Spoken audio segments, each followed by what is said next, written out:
qualquer jeito é esdrúxulo que um presidente da República que está numa UTI, que toma uma anestesia geral e que está fazendo uma cirurgia na cabeça, continue ocupando o cargo. Fala pessoal, sejam bem-vindos! Começando mais um vídeo recheado de informações importantíssimas. Mas antes, inscreva-se agora mesmo no canal, deixe o seu like e compartilhe esse vídeo com o máximo de pessoas. Assim você vai estar me ajudando demais. Giro na tela e notícias a seguir.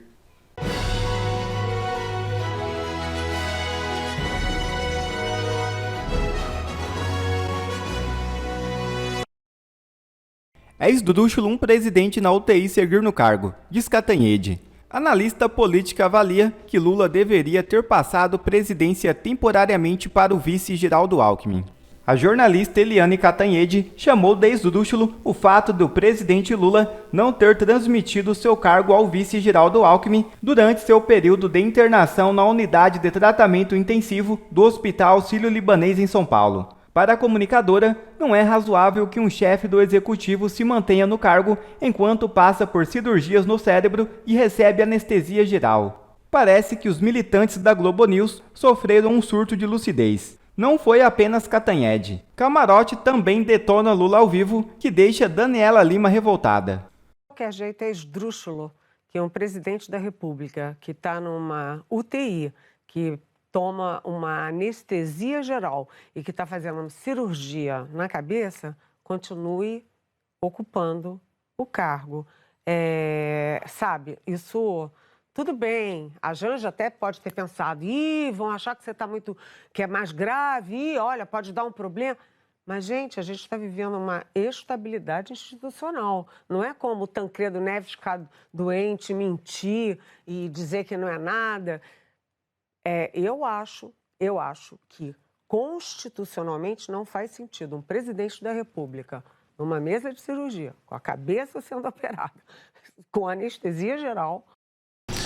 Cara, a Globo News se reduziu a uma fonte de cortes para entretenimento da direita brasileira. Na verdade, eu acho que apenas a direita continua assistindo Globo News para poder fazer esses cortes, né? E eu posso falar isso até por números.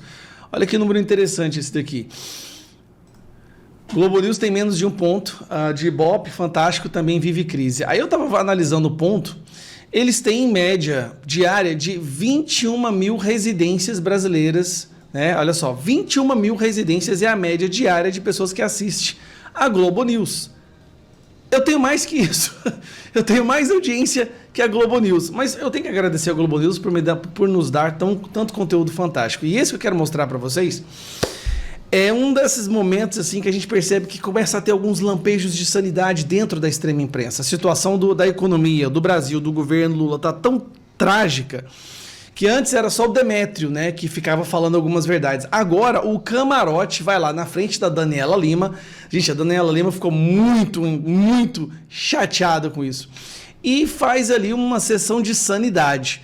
As mulheres aí ficam revoltadas com isso. Que elas, nossa, como assim um cara vinha aqui falar mal do Lula e falar a verdade, que o problema da economia é o Lula? Isso aqui pra mim é um daqueles momentos que vão ficar guardados na história da Globo News até ela cair, até ela acabar de vez, porque eu acho que isso aqui não dura muito tempo mais não. Virou entretenimento. Mas assiste aí pra você entender o que eu tô te falando. Vou abrir uma divergência aqui. Adoro. Vamos lá. Você viu? Vou abrir uma divergência aqui, a Daniela Lima. Adoro. Vou abrir uma divergência aqui. Adoro. Vamos lá. O dólar estava 4,80 há um ano. Sim. Você teve o presidente criando ruído político. Ele colaborou, ele foi o principal vetor da questão do dólar. Não foi exterior, não foi problema externo. Foi uma fala descoordenada, um ruído político promovido por ninguém menos que o presidente da República. Você fala da questão dos 5 mil. Não. A gente está falando lá de trás. Eu estou falando há um ano. A mudança da meta. O que eu acho que é muito grave o que o presidente Lula fez. É de uma gravidade sem precedentes. Ele criou um ruído político. Esse dólar estava 4,80, foi para 4,90, estava ali há um ano. Aí ele começa a dar paulada no Banco Central, questionando a autonomia. A autonomia é um ganho do ponto de vista de institucionalização do país. E o que o Lula conseguiu? Não, ele foi subir. Aí depois ainda faz um pacto. Repara que elas tentam o tempo inteiro interromper ele, né? Porque o cara começou a cagar na cabeça, detonar o Lula. Pacote fiscal, que ele desidrata, demora um mês. Olha a gravidade da situação. A gravidade da situação. É preciso botar assim, ao invés de, pelo menos na fala, uma fala equilibrada, uma fala ponderada, uma fala sóbria sobre os rumos da economia, ele foi fazer populismo verbal. Verbal. Aí depois, Dani, o que a gente vê na sequência, ele detonando o próprio ministro da Fazenda. Ele enfraquecendo. Agora elas vão sair em defesa do Haddad, com certeza. Fragilizando e desidratando o próprio ministro Fernando Haddad, que é dele. Eu não acho que tem Isso é tudo muito divergência, Eu ia falar exatamente isso. Eu não estou vendo divergência. Não, mas aí a gente divergência. chega à situação atual. Que o Banco Central que ele indicou, porque já não é mais o Roberto Campos. Aqui ele falou a verdade. Os membros do Banco Central agora, a maioria é do Lula. Vamos falar a verdade aqui. O que o Roberto Campos está fazendo é um favor para o senhor Galípolo. Vixe, agora essa mulherada vai surtar. É um favor. Não, aí eu não acho, não. Para blindar, lógico que é, Natura. Agora a gente não. Para blindar. Está fazendo um favor, o Roberto Campos poderia sair lindamente, tchau. O que o BC fez foi uma blindagem ao Galípolo, dizendo assim o seguinte, independentemente do que vai acontecer, vamos dar um choque de credibilidade ao senhor Galípolo e futura equipe durante o próximo Copom e o outro Copom. Rapaz, pensa numa galera que ficou revoltada com essa história. O cara vai lá e despeja 1 litro de verdade na cabeça desse pessoal, dessas militantes da Globo News. E acho que eles não combinaram direito, né? Porque elas estavam há semanas trabalhando a ideia de que a culpa não é do Lula, o Lula é uma vítima, o Lula está sendo sabotado pelo mercado, sabotado pelo Banco Central, pelo Galípolo. O cara vai lá e o camarote tem muito mais credibilidade do que as jornalistas que costumam fazer essa militância pro Lula. Então, assim, eu não sei se é um desespero por conta do que eu estava te mostrando há alguns minutos, né? Que a Globo News está tendo um traço de audiência ridículo. E olha aqui, Globo News perdeu 38% da audiência em um mês. Um mês! Com uma média de 21 mil residências brasileiras que assistem essa porcaria. 21 mil residências. Eu tenho mais audiência aqui do que a Globo News. Uma câmera, 3 luzes e acabou. E um microfonezinho da Shopee. De onde que é esse microfonezinho? Da Mercado Livre. É isso que o Elon Musk fala, né? O povo agora é a mídia. O povo é a imprensa. É a troca contínua de informações o tempo inteiro. Milhões de informações sendo trocadas. Essa é a imprensa. Mas o que sobrou da Globo News? Fonte de cortes para a direita. É isso. Audiência mesmo eles não têm. Isso tem que ficar bem claro. Eles não têm audiência. O que é a audiência deles? É nós pegamos cortes e jogamos para mostrar. Olha o que aconteceu com a imprensa. Olha o fim da imprensa aqui. Era só isso. Elas se reduziram a uma fonte de conteúdo para a direita. Pra tirar onda, para a gente tirar sarro com esse pessoal. Teve uma agora que eu vi da Daniela Lima zombando porque o ministro mandou uma figurinha para ela, aí eles começam a rir. Falei, cara, que ridículo. Como que a gente chegou nesse nível de podridão jornalística e todo mundo acha que isso foi como se fosse tudo normal? Olha só, a saúde do presidente da República é um assunto de Estado e de interesse nacional e que tem que ser tratado com o máximo de transparência possível. Não é o que nós estamos vendo aí em relação ao Lula na UTI, passando por 2ª, 3ª cirurgia, a comunicação meio errática, meio informal demais. Isso gera mais desconfiança numa turma que sabe que esse pessoal do PT é afeito à mentira. E que lembra que no Brasil tem precedentes, né? O Tancredo Neves saiu naquela famosa fotografia que foi adulterada porque atrás dele estava um bando de gente ali da equipe com tubos e tudo para fingir que ele estava melhor do que ele estava de fato e ele veio a óbito alguns dias depois. Então, é preciso tratar com mais seriedade esse assunto. O mercado financeiro oscilando da forma que está oscilando significa que o Lula continuar presidente ou não faz toda a diferença do mundo para a economia brasileira, por exemplo, né? Fora tantas outras coisas.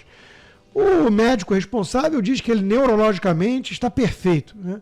Bom, se é o caso, ele realmente teve um upgrade, né? A queda melhorou alguma coisa nele. O problema do Lula nunca foi tanto cognitivo quanto moral.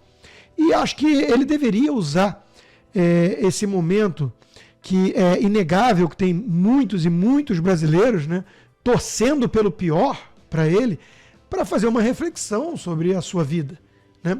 E o que ele fez até aqui. Agora, a esquerda aqui tem uma postura hipócrita, né? Na Folha de São Paulo, o Hélio Schwartzman chegou a explicar com argumentos racionais porque era melhor para o mundo se o Bolsonaro morresse. Agora eles dizem que é errado torcer pelo pior quando se trata de Lula, né?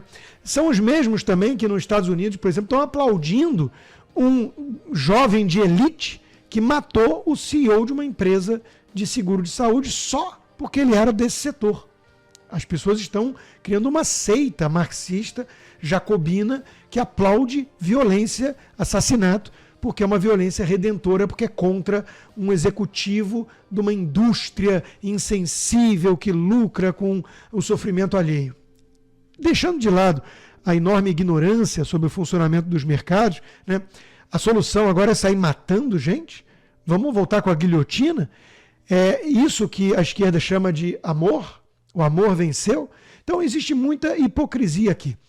Um ponto final sobre isso é apenas mostrar que o Lula não confia no seu próprio vice.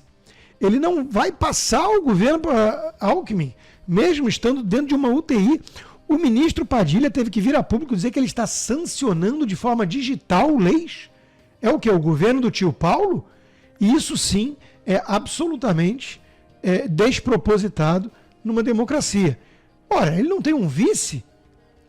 Ele não confia muito no vice. O vice disse que ele era um ladrão querendo voltar à cena do crime. Então, meus amigos, isso mostra que estamos realmente diante de um verdadeiro golpe. O golpe tucanopetista dessa aliança instável de quem se uniu para derrotar a direita com ajuda suprema. Não vamos esquecer de Barroso dizendo: nós derrotamos o bolsonarismo. A atitude de Janja sobre Lula chama a atenção e levanta questionamentos. Veja o vídeo. Eu sei que vocês já falaram de emendas, 1 bi e 700 milhões, 1 bilhão e 700 milhões sendo liberados agora pelo governo Lula em emendas para aprovação, né, do corte de gastos que vai impactar diretamente a população mais carente, muito provavelmente aquele que fez o L na esperança de comer a picanha, de tomar cervejinha, esse era o mais impactado, muitos assuntos importantes, Lula ainda no hospital, enfim, toda a dificuldade de entender o que acontece com o presidente Lula. Agora, João, não sei se vocês comentaram, mas está rolando no bastidor a briga entre Janja e Paulo Pimenta. Está rolando uma briga entre Janja e a Secom. Não sei se vocês comentaram, não sei se vocês falaram sobre isso aqui, João. Na verdade, eu nem estava sabendo disso aí não, viu, Pitoli? Briga entre Pimenta e Janja.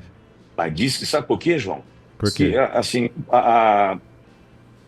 tem muita dúvida sobre o estado de saúde do Lula. Ninguém precisa tá todo mundo falando, né? Por exemplo, comentário sobre Tancredo Neves, né? Toda aquela falta de comunicação. A gente lembra do Antônio Brito, porta-voz, então, que chegava, né, com um boletim médico e tal, e aí falava e não falava nada. A gente tinha muita dúvida com relação à vida daquele, né, que seria o primeiro presidente do processo de redemocratização do Brasil, e morreu. Aí nós temos agora a mesma situação do ponto de vista da bateção de cabeça, a turma do PT querendo dizer que o Lula já está quase batendo uma bolinha no corredor do hospital, já está quase tomando a sua cachaçinha de novo, que é uma mentira, né? Está longe de ser uma verdade. Aí, João, onde é que está a briga entre Janja e o Pimenta, né? E eu quero ver Pimenta nos olhos da Janja e vice-versa, né? Janja nos olhos do Pimenta, né? Eu quero ver, nessa aí eu quero ver, eu torço para briga, né? O que está acontecendo é o seguinte, João, o Pimenta e a comunicação do governo Lula está insistindo para que Lula grave um vídeo, para dizer que está tudo bem, para dizer que está tudo certo, e Janja diz que não. Não, ele não vai gravar, está de repouso, não vai gravar, está de repouso. Só que eles estão tentando diminuir os impactos de tudo que está rolando nas redes sociais, inclusive com relação aos memes, às brincadeiras, as fakes. Está rolando. É claro, está faltando informação. Por exemplo, havia expectativa de um boletim. O boletim foi anunciado? Não foi.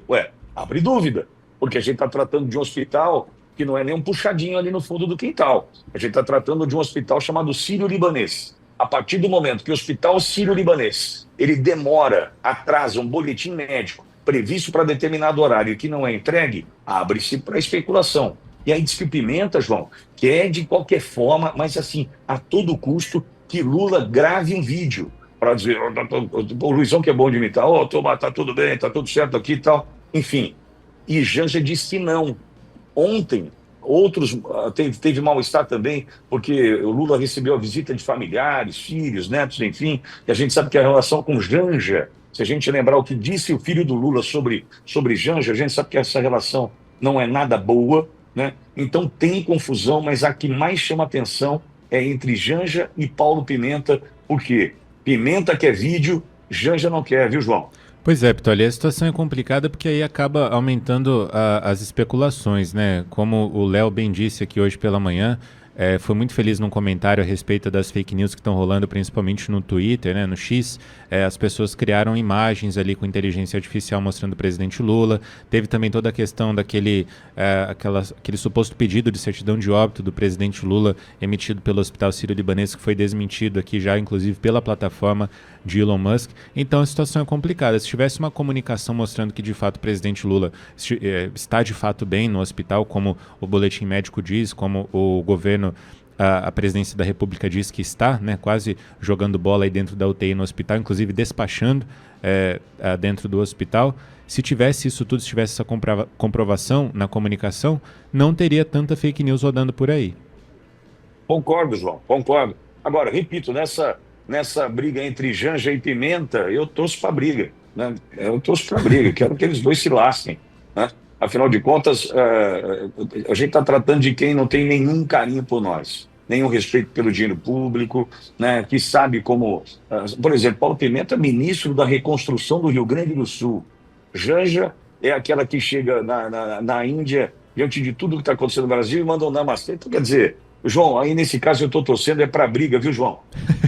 Tá certo, e vamos seguindo acompanhando, né, Pitoli, para ver onde chega isso daí. Talvez tenha aí algum posicionamento novo da primeira-dama. Inclusive, ela postou uma foto ontem à noite, junto com o presidente Lula, mas não foi dentro do hospital, ou seja, se não tivesse divulgado também não mudaria nada. Postou uma foto ali dela com uma cachorra e o Lula dizendo que ele estava bem, que já na próxima semana sairia do hospital. Ô, João, desculpa, acho que piora a situação. Piora. Porque se ele estivesse bem, fazia uma foto com ele. Exatamente isso.